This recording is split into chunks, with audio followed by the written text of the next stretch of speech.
पाकिस्तानी अफवाज की ट्रेनिंग कितनी है, स्पेशली पाकिस्तान नेवी कितनी तैयार है। ये 4 डायमेंशन फोर्स है, इस पर हम ट्रांसमिशन में बात कर रहे हैं। और हमने ब्रेक से पहले एक सवाल छोड़ा था, हमारे पास मौजूद है कैप्टन मोहसिन रजा साहब और लेफ्टिनेंट कमांडर अली अकरम साहब हमारे साथ स्टूडियो में मौजूद हैं। मोहसिन रजा साहब, मैंने एक ब्रेक से पहले सवाल छोड़ा था, दोनों मेहमानों से इसका जवाब चाहिए। पहले अब आप जवाब दे दीजिए। हाइब्रिड वॉर चल रही है, 5th जनरेशन वॉर है, कितना आप लोग इसको, पाकिस्तान नेवी इसके ऊपर कितना काम कर रही है, क्योंकि जो डिस इंफॉर्मेशन है इसको राइट इंफॉर्मेशन में तब्दील करने के लिए, जैसे कल डीजी ISPR साहब ने बताया, कुछ गलतफहमी दूर की, पाकिस्तान के सबसे बड़े सूबे के चप्पे चप्पे में शोहदा की खबरें हैं और बहुत ज्यादा जोश जज्बा वहां के नौजवानों में पाया जाता है। तीनों अफवाज में उस जगह के लोग सबसे आगे हैं। बहुत ज्यादा जोश जज्बा पाया जाता है वहां पर लोगों को आर्मी में आने के लिए, वहां पर नौजवानों का स्पेशली। और पाकिस्तान नेवी की कितनी बड़ी जिम्मेदारी, क्योंकि काफी बड़ा वहां पर सी बेल्ट मौजूद है। जी बिल्कुल, आपने सही पॉइंट आउट किया। ये जो वॉरफेयर की नेचर चेंज हो रही है, इसमें हाइब्रिड वॉरफेयर में मीडिया का बहुत ज़्यादा रोल आ चुका है। सोशल मीडिया जब मैं कहूँगा तो सोशल मीडिया है, प्रिंट मीडिया है, इलेक्ट्रॉनिक मीडिया है।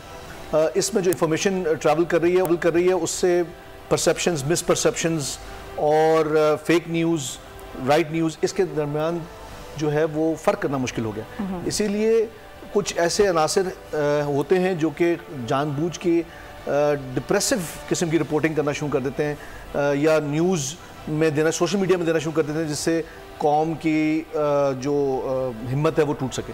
इसलिए आपने जिक्र किया, बलूचिस्तान हमारा बहुत सबसे बड़ा सूबा है, इसके बारे में कई मिसपरसेप्शंस, मिसइंटरप्रेशंस मीडिया में किसी न किसी हवाले से चलती हैं। मैं आपको अपने पाकिस्तान नेवी का बताना चाहता हूं, वॉर का सबसे बड़ा महाज दुश्मन है वहीं खोल दिया। बिल्कुल ऐसे ही है। तो मैं ये समझता हूं कि आपको बताना चाहता हूं आपके प्रोग्राम की तवज्जो से कि ऐसा कुछ भी नहीं है। पाकिस्तान नेवी के अंदर, जिस तरह मैंने पहले जिक्र किया कि बलोची भाई हमारे जो हैं वो हमारे साथ शाना बिशाना खड़े। हमारी नेवी में कोस्टल बेल्ट के, हमारे बलूचिस्तान के रहने वाले कई ऑफिसर्स और CPO सेलर्स और जवान हमारे साथ शाना बिशाना सर्विस कर रहे हैं। और शोहदा शहीद जहाँ जो कुर्बानी देने की बात आती है वहाँ पे वो शहीद भी हो रहे हैं। तो इसको हमें आई थिंक राइट पर्सपेक्टिव में रखने की जरूरत है और राइट रिपोर्टिंग करने की जरूरत है। आई थिंक अब इस पे बहुत ज़्यादा हम फोकस कर भी रहे हैं मीडिया के थ्रू भी, मीडिया के तवज्जो से, स्पेशली सोशल मीडिया की अगर हम बात करें तो कोशिश की जा रही है कि न सिर्फ ये जो एक एहसास महरूमी वाली बात कल की गई या ये कहा गया कि कहा जाता है कि भाई उनको हम उस तरह से, उस नज़र से नहीं देखते, तो वो तमाम तर चीज़ें, वो मेरा ख्याल है कि जो कल की प्रेस कॉन्फ्रेंस के बाद तमाम तर चीज़ें वाज़ेह हो चुकी हैं। प्लस ये कि हम भी आपस में जो हम बीइंग अ कॉम, हमारा ये है कि इस पर हम काम करें, इस पर हमें बात करने की ज़रूरत है। लेफ्टिनेंट कमांडर अली अकरम साहब, मैं आपसे इसका जवाब जानना चाहूँगा। बिल्कुल, मैं उसी बात को कंटिन्यू करना चाहूँगा जो सर ने बताया कि हम शाना बेशाना खड़े, तमाम सूबों के लोग, तमाम इलाकों के लोग फ़ौज में बिल्कुल यकजहती के साथ, ख़ास तौर पर जो बात अभी ज़्यादा नोन नहीं है बाहर, हमारे बलोची भाई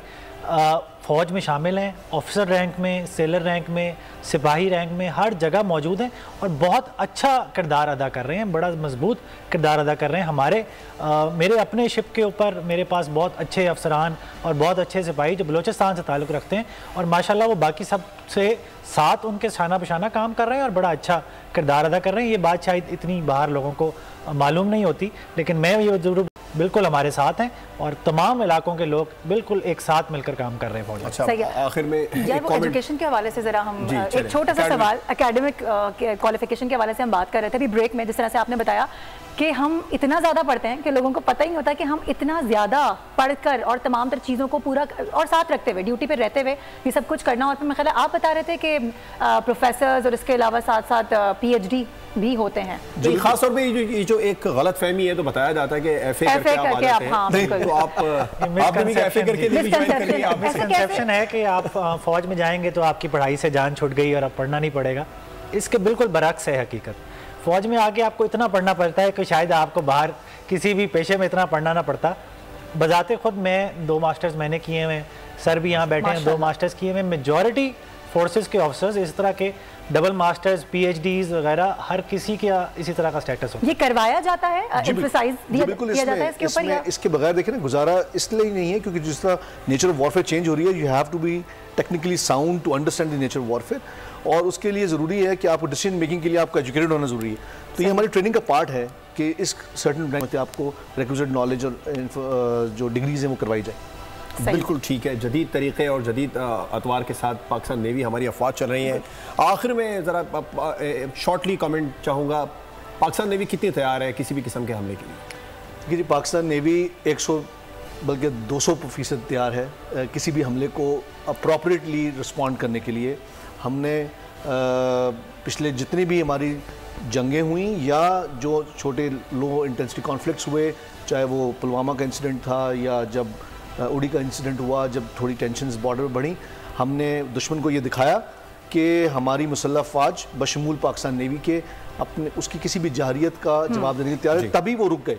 सही, बिल्कुल ठीक है। कैप्टन मोहसिन रज़ा साहब, लेफ्टिनेंट कमांडर अकरम साहब हमारे साथ ट्रांसमिशन में मौजूद थे। मारूफ, जैसे हमने हमारे साथी एंकर ने भी एक बेहतरीन रिपोर्ट दिखाई थी, ट्रेनिंग किस तरह पाकिस्तान नेवी की होती है, पाकिस्तानी अफवाज कितनी तैयार है। तो आपको और हमें घबराने की जरूरत नहीं है, क्योंकि पाकिस्तान का दिफा मजबूत हाथों में। और एक और चीज बस लास्टली मैं कहना चाहूंगी कि फौज दुश्मन के साथ खड़े होकर मुल्क का दिफा करती है, जबकि जो फौज की पुष्ट पर खड़े अवाम हैं वो अपनी फौज का दिफा करते हैं और हमेशा करते रहेंगे। सब्सक्राइब करें और बेल दबाएं ताकि कोई खबर रह न जाए।